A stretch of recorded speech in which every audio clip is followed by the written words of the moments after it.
சிங்கம் போல சாத்தான் வந்து கடிச்சு தின்ன பாக்குறான்.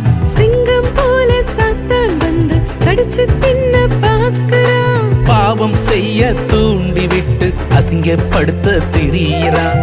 பாவம் செய்ய தூண்டி விட்டு அசிங்கப்படுத்த திரியிறான். இல்லை இல்லை இல்லை இல்லையே என்ன அடிச்சு விட்ட முடியலையே.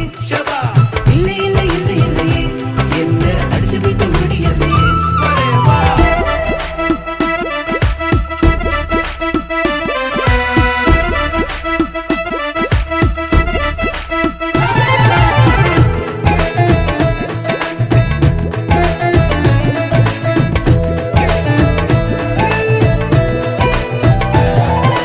பாவம் பதுங்கி வந்த